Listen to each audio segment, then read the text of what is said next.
F hub వారి పియాన్ ద ఫ్లీ గచ్చిబౌలిలో డిసెంబర్ 15న రాహుల్ సిప్లిగంచే Oscar range live concert. For booking contact. వైసీపీలో రాజీనామాల పరంపర కొనసాగుతుంది. వైసీపీలో మాజీ మంత్రిగా ఉన్నటువంటి అవంతి శ్రీనివాస్ తన వ్యక్తిగత కారణాలతో పార్టీలో ఉన్నటువంటి వివిధ పదవులకి రాజీనామా చేస్తున్నట్టుగా ప్రకటించారు. రాజీనామా లేఖని కూడా రిలీజ్ చేశారు. అందులో ఏముందో ఒకసారి చూద్దాం. అన్నిటికీ వ్యక్తిగత కారణాలే రీజన్ అని చెప్తున్నారు. గతంలో కూడా అంటే 2014లో తెలుగుదేశం పార్టీ ఎంపీగా గెలిచిన అవంతి శ్రీనివాస్ 2019 ఎలక్షన్స్ సమయంలో వైఎస్ఆర్సీపీలో జాయిన్ అయ్యారు. అక్కడ ఎమ్మెల్యేగా గెలిచి మంత్రి అయ్యారు. ఫస్ట్ టర్మ్లో మంత్రి అంటే మొదటి ఫేజ్లో 2.5 సంవత్సరాల పాటు అవకాశం ఇచ్చినటువంటి జగన్మోహన్ రెడ్డి మంత్రివర్గంలో అవంతి శ్రీనివాస్ కూడా మంత్రి. తర్వాత ఆయనకు మంత్రి పదవి నుంచి తప్పించినటువంటి పరిస్థితి ఉంది. ఇప్పుడు పూర్తిగా వైసీపీకి రాజీనామా చేస్తూ ఆయన రాసినటువంటి లేఖలో ఉన్నటువంటి అంశాలను ఒకసారి మనం చూద్దాం. గౌరవనీయులైన వైఎస్ జగన్మోహన్ రెడ్డి గారికి జాతీయ వైఎస్ఆర్ కాంగ్రెస్ పార్టీ అధ్యక్షులు ఆయనకి రాసినటువంటి నా వ్యక్తిగతమైన కారణాలతో ప్రత్యక్ష రాజకీయాలకు దూరంగా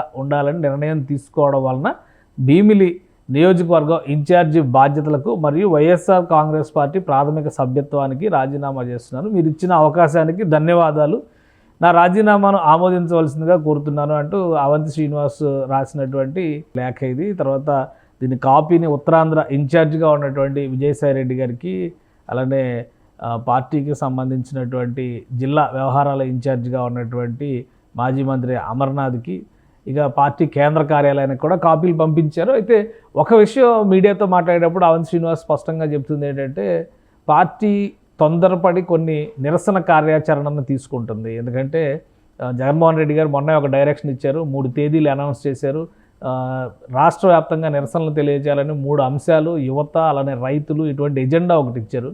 అసలు కొత్త ప్రభుత్వం ఏర్పడి 6 నెలలు కూడా గడవకుండానే ఇలాంటి ఆందోళనలు చేయడం వల్ల పెద్దగా ప్రయోజనం లేదు. దీనివల్ల తీవ్రమైనటువంటి ఒత్తిడి ఎదుర్కోవాల్సిన పరిస్థితి ఉంటుంది. వ్యక్తిగతంగా కూడా గత 10 ఏళ్లుగా రాజకీయ కార్యకలాపాల్లో బిజీగా ఉండడం వల్ల ఆయన కుటుంబానికి దూరం అయ్యారు. కాబట్టి ప్రస్తుతం సమయాన్ని కుటుంబానికి కేటాయిస్తున్నాననేటువంటి విషయాన్ని చెబుతూ రాజకీయాలకు దూరంగా ఉండాలని నిర్ణయించుకున్నట్టుగా చెప్తున్నారు. కానీ కొన్ని వార్తలు వస్తున్నాయి. ఇంకా కొన్ని పార్టీల నేతలు ఆయన రాజీనామా ప్రకటన చేసిన వెంటనే కొంతమంది నేతలు టచ్లోకి వెళ్ళారని, అంటే పర్సనల్గా ప్రశంసించడానికి వెళ్ళారా లేదా అభినందించడానికి వెళ్ళారా అనేది తర్వాత వస్తుంది. లేదా ఏదైనా రాజకీయ పార్టీ వైపు చూస్తారా? ఎందుకంటే ఇప్పుడున్నది ఒకే ఒక రాజకీయ పార్టీ ఆంధ్రప్రదేశ్లో. కూటమి పార్టీల్లోనే ఎవరో ఒకరు చేర్చుకోవాల్సినటువంటి పరిస్థితి ఉంటుంది. అది కూడా కూటమి పార్టీలో ఏకాభిప్రాయం లేకుండా ఎవరిని చేర్చుకోవనేటువంటి మాట పదే చెప్తున్నారు. కాబట్టి అవంతి శ్రీనివాస్ పయనం ఎటు అనేటువంటి చర్చ ఇప్పుడు ఆసక్తికరంగా మారింది. ఇక వైసీపీలో మాత్రం సీనియర్ నేతలు ఒక్కొక్కరుగా పార్టీని వేయడం ఇబ్బందికరమైనటువంటి సందర్భంగా కనిపిస్తుంది. ఇటీవల మేకతోటి సుచరిత కూడా పార్టీ మారుతున్నారనేటువంటి వార్తలు మరింత బలంగా వినిపిస్తుంది. ఇంకా చాలామంది పేర్లు వినిపిస్తున్నాయి. అదే సమయంలో పార్టీలో ఉన్నటువంటి కీలక నేతల పైన నిరసనలు తెలియజేస్తున్నటువంటి కింది స్థాయి నాయకులు, కార్యకర్తల నిరసనలు తెలియజేస్తున్నటువంటి అంశాలు కూడా వెలుగులోకి వస్తున్నాయి. కొంతమంది నాయకులేమో కేసుల్లో ఇరుక్కొని గౌతమ్ రెడ్డి లాంటి వాళ్ళు ఆచూకీ తెలియని పరిస్థితిలో ఉన్నారు.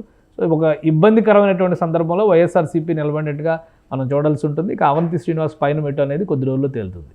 సుమన్ టీవీలో మీ పర్సనల్ అండ్ బిజినెస్ ప్రమోషన్స్ కోసం కింది నెంబర్కి కాంటాక్ట్ చేయండి.